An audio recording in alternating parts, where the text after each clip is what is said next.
মাঝে মাঝে উদ্ভট কিছু কিছু কাহিনী তৈরি করত। সে ছিল মক্কার সিটি মেয়র, নির্বাচিত না জোর কইরা। এখনো কিন্তু এরকম জোর করার নিয়ম আছে, আজ থেকে না আছে না নাই? এবং আবু জাহেল এমন একজন নেতা ছিল, সে কখনো বাজারে গেলে কোনো জিনিসের দাম দিত না। এরকম জাতীয় লোক তো এখন নাই। আছে এরকম ধান্দার লোক? আছে, আছে, আছে। এক সাহাবী আটার দোকানের ব্যবসা করেন, আটার দোকান আছে।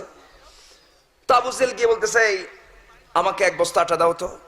সাহাবী বললেন, ভাই আপনাকে তো আটা দেবো, আটার দামটা কে 3 দিন পরে দেবো, যাও। এক বস্তা আটা নিয়ে চলে আসছে। 3 দিন পরে গিয়ে বলতেছে, ভাই আটার দামটা দেন, কি 3 দিন পরে আয়। আবার 3 দিন পরে গেছেন, আবার 3 দিন পরে আয়। আবার 3 দিন পরে গেছেন, আবার 3 দিন পরে আয়। এবার সাহাবী একটু রাগ করি বলেন, ভাই আপনি সত্যি করে বলুন তো, বারবার ঘোরাচ্ছেন, আপনি কি আমাকে আটার দামটা দিবেন? কিন্তু তুই এখনো টের পাস নাই? এই জাতীয় লোক এখনো আছে না নাই? আছে না নাই? যারা জনগণের মাল যারা মেরে খান, বয়স্ক ভাতার টাকা যারা মেরে খান, রাস্তার প্রজেক্ট যারা চুরি করেন, আমার বিশ্বাস ওদের রক্তের মধ্যে আবু জেহেলের রক্ত প্রবাহমান। সম্মানিত ভাইয়েরা, কষ্ট হচ্ছে আপনাদের? কষ্ট হচ্ছে? আবু জেহেল টাকা দিল না। সাহাবী এসে মনক্ষুণ্ণ হয়ে রসুলের সামনে দাঁড়িয়ে বলছেন, হুজুর ও তো আমার এক বস্তা আটার দাম মেরে দিছে, আপনার ঘরের সঙ্গে ঘর, আপনি একটা ব্যবস্থা করেন। আমার রসুল বললেন, ওরে আমার সাহাবী, এমন সময় এমন মুহূর্তে বললে যে সময় আমার হাতে মক্কার কোনো পাওয়ার নাই, মক্কার কোনো ক্ষমতা আমার হাতে নাই। সম্পূর্ণ মক্কার সিটি মেয়রের দায়িত্ব এখন আবু জেহেলের হাতে, র‍্যাব সিটা কোবরা সবর, আমার কিচ্ছু নাই। আমি এখন এই মুহূর্তে আমি কোনো কিছু করতে পারবো না, তবে জালিমের পতন অবশ্যই আছে, ধৈর্য ধরো। সাহাবী গিয়ে আল্লাহর দরবারে চোখের পানি ফেলে আল্লাহর দরবারে বলছেন, আয় আল্লাহ তাআলা, আমি তো মাজলুম, তুমি আল্লাহ হেফাজত করো, তুমি আল্লাহ আমাকে সাহায্য করো। সঙ্গে সঙ্গে জিবরাইল এসে বললেন, ইয়া রাসূলুল্লাহ, কি ওই সাহাবীর আটার দাম তোলার দায়িত্ব পৃথিবীর কাউকে আল্লাহ পাক দেন নাই, আল্লাহ নিজেই সে আটার দাম তোলার দায়িত্ব নিয়েছেন। আবু জেহেল কেন ওর বাপ শুদ্ধ আটার দাম দেবে? দেবে না? একটু লম্বা কথা আছে, শুনতে রাজি আছেন তো সবাই? জোরে বলুন ইনশাআল্লাহ। আরো জোরে বলুন ইনশাআল্লাহ। জালিম টিকসই হয় না, জালিম টিকতে পারে না, জোর কইরা জবরদস্তি করে হয় না, এটার পতন আছেই। ফেরাউন টিকছে? হামান টিকেছে? নমরুদ টিকেছে? সাদ্দাতরা টিকেছে? আবু জেহেল টিকছে? জালিম জুলুম করে টিকসই হতে পারে না, যে কোনো মুহূর্তেই ফ্লপ। কে করে দেন? আসতে বলেন, কে করে দেন? ইতিহাস থেকে শিক্ষার প্রয়োজন আমাদের আছে না নাই?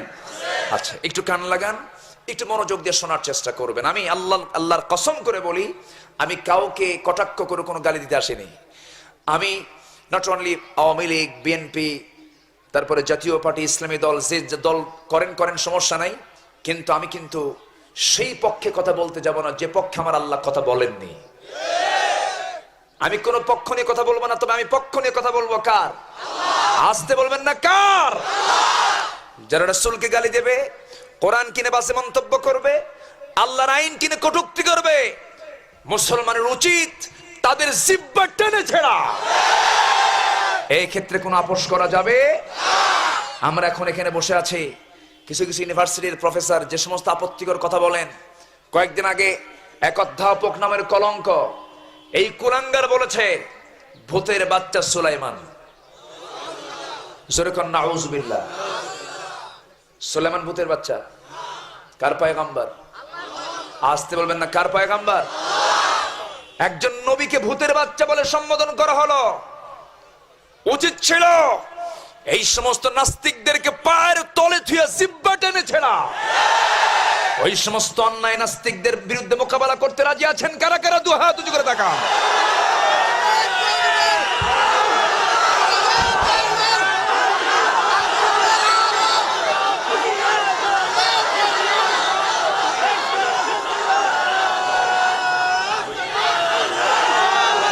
আল্লাহ সবার হাতকে কবুল করুন, জোরে বলি আমিন। আরো জোরে আমিন। হাত নামান। সম্মানিত ভাইরা, রাসূল যদি গালি শোনেন, আমার গালি শুনতে আপত্তি আছে? কোন সমস্যা আছে? বলুক মৌলবাদী, বলুক উগ্রবাদী, বলুক, সমস্যা কোথায়? আমি হতে চাই কার প্রিয়? আসতে বলবেন না, কার প্রিয় হতে চাই? আল্লাহর প্রিয় হতে চাই। আল্লাহ যদি কারো হয়, পৃথিবীর কারো দরকার নাই। আমি হব কার পাগল? কার পাগল? আল্লাহর পাগল আমাকে হতে হবে। এক শিক্ষক ক্লাসে ঢুকেছে, ক্লাসে ঢুকে এক ছাত্রকে দাঁড় করায় বলে, এই ছেলে, তোমার জীবনের লক্ষ্য উদ্দেশ্য কি? তুমি জীবনে বড় হয়ে তোমার কি লক্ষ্যে তুমি পৌঁছতে চাও? স্যার, আমার জীবনের লক্ষ্য একটাই, কি? বিয়ে করা। শিক্ষক খেপে গিয়ে বলে, তুমি কি মাথা খারাপ নাকি তোমার? আমি তোমাকে বলি একটা, তুমি বোঝো আরেকটা। আমি তোমাকে বলতেছি তুমি জীবনে বড় হয়ে কি হতে চাও? স্যার, জামাই। শিক্ষক খেপে গিয়ে বলে, বারবার তুমি একই উত্তর দাও, তুমি কি আমার কথা কিছুই বোঝো না? আমি কি তোমাকে ওই জাতীয় প্রশ্ন করছি নাকি? আমি তোমাকে বলতেছি তুমি জীবনে বড় হয়ে তোমার আব্বা আম্মাকে তুমি কি উপহার দিতে চাও? স্যার, নাতি নাতনি। আর ঘুরে ফিরে ফিকির জিকির একটা, ও বিয়ে করবে। কি করবে? বিয়ে করবে। তো বিষয়টা হলো, আমাকে যে যেটাই বুঝাক, গ্রামার দিয়ে বুঝাক, অঙ্ক দিয়ে বুঝাক, যা দিয়ে বুঝাক, সব বুঝ, আমি শুনবো, কিন্তু আইন মানবো কার? আমি হব কার পাগল? আজকে মরে গেলে কালকে আমার কেউ গুনবে, কেউ দেখতে যাবে।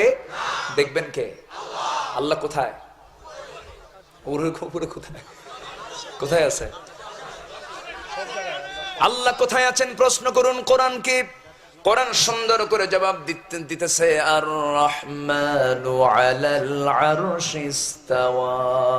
আমার রহমান হচ্ছেন আরশ আজিমের সমাসীন, আর তার সমস্ত ইলম গুলো গোটা দুনিয়ার সব জায়গায় ছড়ানো। জোরে বলি সুবহানাল্লাহ। আল্লাহ আছেন কোথায়? আরশ আজিম। ওয়াসিআ কুরসিয়ুহুস সামাওয়াতি ওয়াল আরদ ওয়ালা ইয়াউদুহু হিফযুহুমা ওয়া হুয়াল আলিয়্যুল আযীম। এই আল্লাহকে অনেকে বিশ্বাস করে না, বলে আল্লাহ কই? মানে শিক্ষা অর্জনের ঠেলায় শেষ পর্যন্ত কয় আল্লাহই নাই। ঝাঁটা পেটা করা দরকার। আসতে কবেন না, জোরে কোন ঠিক কিনা?